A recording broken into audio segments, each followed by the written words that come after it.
समस्त को आम यूट्यूब चैनल को पुनः स्वागत। तो यही वीडियो आम देखा प्रथम श्रेणी रु अष्टम श्रेणी पर्यंत खरा छुट्टी जहाँ भी सब होमवर्क दी जाइए तार क्वेश्चन देखा तार कौन हम आंसर हो पार आम ये आलोचना करवा।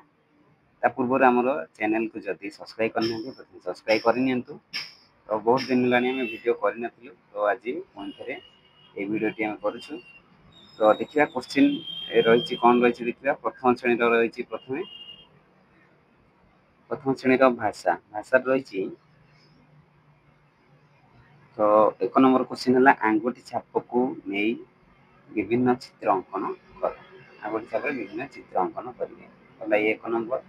दुई नंबर है च ट म र ग प्रत्येक अक्षर 5टी लिखे शब्द कह जमीक चे कौन हम चक आउ कौन हो पार चरे चर आउ कौन हो पार चामच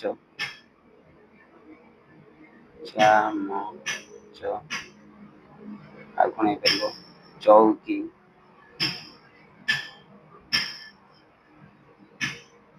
चट ये सब हो पार चरे। तापर टरे कौन हम टरे पार टगर टगर फूल तापर टरे कौन हम टमाटर रही पार टमाटर टंका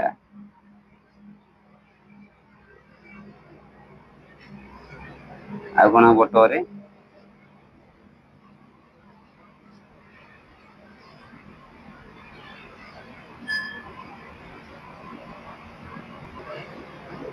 टरे जो टसर टसर। तो यहीपरि शब्द लिखिए सेपरी मरे अच्छी रे अच्छी गे अच्छी। तापर 3 नंबर तुम्हें जानी 5टी अक्षर कार्ड उपरे डाली किंबा मंजी अठा लगाई सजाओ। गला 4 नंबर देखिए तुमको भल लगुता गोटे शिशु गीत को अभिनय सहित आवृत्ति कर। तो ये गला भाषा। तापर देखिए गणित कौन रही गणित रहा 1 नंबर तुम डाहाण बाम पापुली को कागज उपर रखी ता चारिपटे गार टाणी 2टी चित्र करिवो एवं आंगुठी गुड़िक गणी यहाँ 1 ରୁ 10 जाए संख्या लिखा। तो देखिए 2 नंबर कम बेसी धारणा को चित्र माध्यम दर्शाओ। तो केमती आम दर्शाई पार कम कोटा अधिक कोटा तो ताहा चित्र माध्यम दर्शाइबा।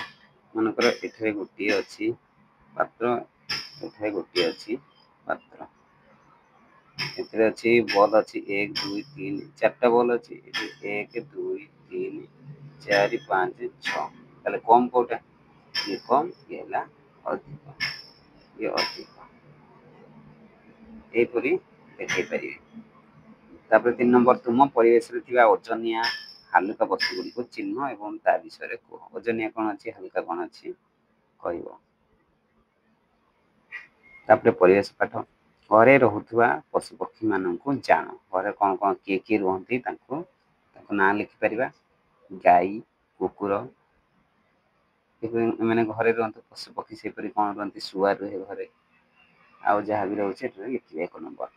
तापर 2 नंबर निज घर परिवेश मिलुवा फल और पनीपरिया चित्र संग्रह कर कागज अठा दे लगाओ। गोटे कागज यहीपरि फल पनीपरिया चित्र संग्रह करेंगे अठा लगे।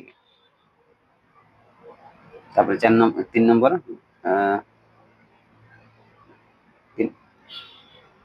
3 नंबर है गोटे घर चित्र कर चित्र उपरे अठा लगाई काठी सजाओ।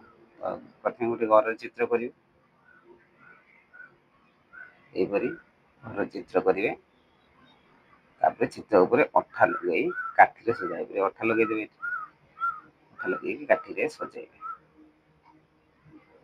तापर देखिए द्वितीय श्रेणी भाषा अच्छी तो दिखाई प्रत्येक मात्रा 3टी लेखें शब्द लेख। तो आकार अच्छी आकार कौन हो काऊ काच तापरे कार किंबा आउ कौन हो पार ମାଟି ସେମିତି କ ବୋଲି କିଛି ନାହିଁ, ଯେକୌଣସି ମାଟିରେ ଏଠାରେ ଆକାର ଅଛି। ତ ତାପରେ ଅଛି ହର୍ଷେଇକାର, ହର୍ଷେଇକାର ସେହିଭଳି ଲେଖିବେ ଏଠାରେ ଆମକୁ ଚଟି, ତାପରେ ହର୍ଷେଇକାରରେ କଣ ହେଇପାରିବ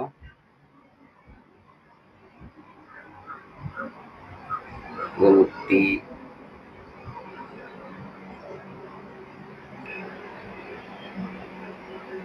ଶନି, ଏହିପରି ରବିବାର, ରବି, ଏହିପରି ଏଠାରେ ହର୍ଷେଇକାରରେ ଲେଖିବେ। ତାପରେ ସେହିପରି ଦୀର୍ଘେଇ, ହର୍ଷ, ଦୀର୍ଘ ସବୁଥିରୁ 3ଟି ଲେଖାଏଁ ଲେଖିବେ।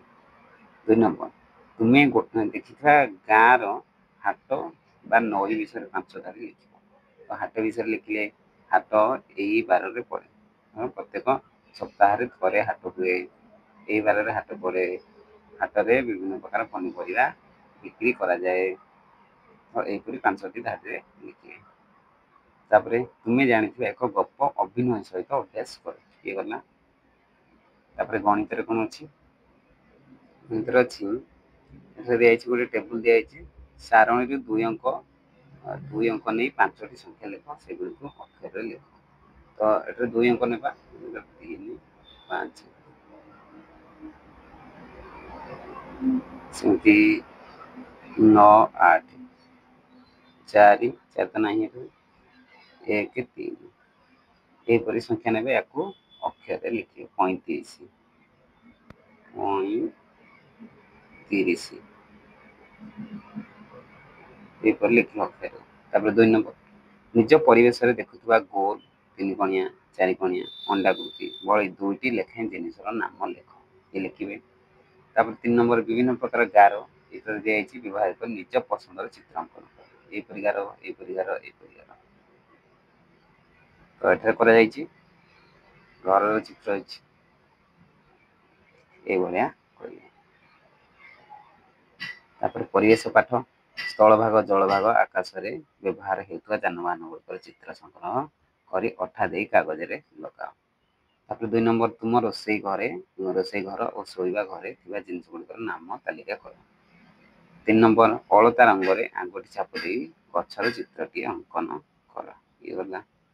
ତାପରେ ଦେଖିବା ତୃତୀୟ ଶ୍ରେଣୀ। ତୃତୀୟ ଶ୍ରେଣୀରେ ଅଛି ଭାଷା। ଫାଷ୍ଟ ଅଛି, ଜଙ୍ଗଲରେ ବାଘ ଚିତ୍ର ବିଷୟରେ ଅନୁଚ୍ଛେଦଟିଏ ଲେଖ। ବାଘ ଚିତ୍ର ବିଷୟରେ, ବାଘଟି ଥିବ ତା ବିଷୟରେ ଅନୁଚ୍ଛେଦଟିଏ ଲେଖିବେ। ଜଙ୍ଗଲରେ ବାଘ, ମାନେ ଟାଇଟେଲ ନାଁ ହେଲା ଜଙ୍ଗଲରେ ବାଘ। ଜଙ୍ଗଲରେ ବାଘ, ଏ ବିଷୟରେ ଅନୁଚ୍ଛେଦଟିଏ ଲେଖିବେ। ତାପରେ 2 ନମ୍ବର, ତୁମ ଘରେ ଯେଉଁ ଜିଲ୍ଲାରେ ଅବସ୍ଥିତ ସେହି ଜିଲ୍ଲାରେ ଥିବା ଏକ ଦର୍ଶନୀୟ ସ୍ଥାନ ବିଷୟରେ 10ଟି ଧାଡ଼ିରେ ଲେଖ। ଦର୍ଶନୀୟ ସ୍ଥାନ, ଯେକୌଣସି ଦର୍ଶନୀୟ ସ୍ଥାନ, ତାର 10ଟି ଧାଡ଼ିରେ ଲେଖିବେ। ତୁମେ ପଢ଼ିଥିବା ଆଞ୍ଚଳିକ ଗୀତଟି ଅଭିନୟ ସହିତ ଆବୃତ୍ତି ଏବଂ ଏହାକୁ 3-4 ଥର ଅଭ୍ୟାସ କର। ଆଞ୍ଚଳିକ ମାନେ ନିଜ ଅଞ୍ଚଳରେ ଯେଉଁ ଗୀତ ଅଛି ସେଇ ଗୀତଟିକୁ ଆବୃତ୍ତି କରିବେ। ତାପରେ 4 ନମ୍ବର, ଗଣିତ ଅଛି। ଗଣିତରେ 1 ନମ୍ବର କୋଶ୍ଚିନ୍ ହେଲା, କାଗଜରେ ଡଙ୍ଗା, ରକେଟ, ଟୋପି, ଡାଲା, ଫୋଟକା ଇତ୍ୟାଦି ପ୍ରସ୍ତୁତ କର। ନିଜେ ଜାଣିଥିବା ଅଧିକ କିଛି କାଗଜ ଖେଳଣା ପ୍ରସ୍ତୁତ କର। କାଗଜରେ ଯାହା ବି ସବୁ ଜାଣିଛନ୍ତି ସେ କରିବେ। 2 ନମ୍ବର, ତ୍ରିଭୁଜ, ଆୟତଚିତ୍ର, ବର୍ଗଚିତ୍ର, ବୃତ୍ତ ଆକୃତିର କାଗଜ କାଟ ଓ ସେଗୁଡ଼ିକୁ ବ୍ୟବହାର କରି ଭୌତିକ ଚିତ୍ର ତିଆରି କର। 3 ନମ୍ବର, 4, 3, 7 ସଂଖ୍ୟା ଦିଆଯାଇଛି, ଅଙ୍କଗୁଡ଼ିକୁ ବ୍ୟବହାର କରି ଯେତେ ଗୁଡ଼ିଏ 3 ଅଙ୍କ ବିଶିଷ୍ଟ ସଂଖ୍ୟା ଗଢ଼ିପାରୁଛ ଲେଖ। ଏଥିମଧ୍ୟରୁ ସବୁଠାରୁ ବଡ଼, ସବୁଠାରୁ ସାନ ସଂଖ୍ୟା ଦୁଇଟିକୁ ବାଛ। ତାପରେ ପରିବେଶ ପାଠ, ଶ୍ରେଣୀଗୃହରେ ଆମେ କିପରି ଶୃଙ୍ଖଳା ରକ୍ଷା କରିବା ତାର ଏକ ତାଲିକା ପ୍ରସ୍ତୁତ କରିବ। ଡାକ୍ତରଖାନାରେ ବ୍ୟବହାର ହେଉଥିବା ଜିନିଷ ଗୁଡ଼ିକର ଚିତ୍ର ସଂଗ୍ରହ କର। ଟ୍ରାଫିକ୍ ଲାଇଟ୍, ପୋଷ୍ଟର ବା ମଡେଲ ଚିତ୍ର ପ୍ରସ୍ତୁତ କର। ଗଲା। ତାପରେ ଅଛି ଚତୁର୍ଥ ଶ୍ରେଣୀ। ଚତୁର୍ଥ ଶ୍ରେଣୀର ଭାଷା ରହିଛି, ଭାଇ ଭଉଣୀ ଓ ସାଙ୍ଗସାଥୀଙ୍କୁ ଟିକି ଟିକି ପଦ୍ୟଟିକୁ ଉପଯୁକ୍ତ ଭାବ ଭଙ୍ଗୀ ସହିତ ପଢ଼ି ଶୁଣାଅ ଓ ମନେ ରଖ। ସେଥିରେ ଥିବା ସମତାନ ଶବ୍ଦ ଗୁଡ଼ିକ ଖୋଜି ଲେଖ, ଯେପରି ସିନ୍ଧୁ ବିନ୍ଦୁ, ଏହିପରି ଶବ୍ଦ ଗୁଡ଼ିକୁ ଖୋଜିକି ଲେଖିବେ। ତାପରେ ହଜିଲା ଦିନର କଥା ପ୍ରସଙ୍ଗଟିକୁ ଘରେ ଅନ୍ୟମାନଙ୍କୁ ପଢ଼ି ଶୁଣାଅ। 3 नंबर मधुबाबुଙ୍କ परि ओडिशार अन्य बरपुत्रମାନଙ୍କର नाम भाई भौणी और ସାଙ୍ଗସାଥୀଙ୍କ ଠାରୁ ବୁଝି ଲେଖ। ମଧୁବାବୁ ଗୋପବନ୍ଧୁ ଏସବୁ ଓଡ଼ିଶାର ଆଉ ଯାହା ଯାହା ସବୁ ବରପୁତ୍ର ଅଛି ଯେଉଁମାନେ ଅଛନ୍ତି ତାଙ୍କର ନାମ ସଂଗ୍ରହ କରି ଲେଖିବ। 4 ନମ୍ବର ହେଲା ତୁମକୁ ଭଲ ଲାଗୁଥିବା 10ଟି ଚିତ୍ର ଅଙ୍କନ କର। ତାର ନାମ ଲେଖ। ପ୍ରତି ଚିତ୍ର ବିଷୟରେ 2 ଧାଡ଼ି ଲେଖ। ତାପରେ ଗଣିତ ସ୍କେଲ ବ୍ୟବହାର କରି ବିଭିନ୍ନ ମାପର 10ଟି ରେଖାଖଣ୍ଡ ଅଙ୍କନ କରିବ। ବିଭିନ୍ନ ମାପ ଏପରି ତାପରେ ଯେପରି ଇଂରାଜୀ ଅକ୍ଷର ଏ ରେ 3ଟି ରେଖାଖଣ୍ଡ ଅଛି ସେହିପରି ଏଥିରେ ଅକ୍ଷର ଗୁଡ଼ିକ କେତୋଟି ରେଖାଖଣ୍ଡ ଅଛି ଲେଖ। ଏଥିରେ ଗଣିକି ଲେଖିବେ। 2ଟି ଲେଖାଏଁ ଦିଆସିଲି କାଠିର 2 ମୁଣ୍ଡକୁ ଯୋଡ଼ି 5ଟି ଲେଖାଏଁ ସ୍ଥୂଳ କୋଣ ସୂକ୍ଷ୍ମ କୋଣ ତିଆରି କର। ଏପରି ସ୍ଥୂଳ କୋଣ ସୂକ୍ଷ୍ମ କୋଣ ଦିଆସିଲି କାଠି ତିଆରି ଦିଆସିଲି କାଠିରେ ଏପରି ତ୍ରିଭୁଜ ତିଆରି କରିବେ। କେବଳ କୋଣ ଏପରି କେବଳ 2ଟି କାଠିର ପାଇଛି 2ଟି ଇଏ ଗୋଟେ କାଠି ଇଏ ଗୋଟେ କାଠି ଏହିପରି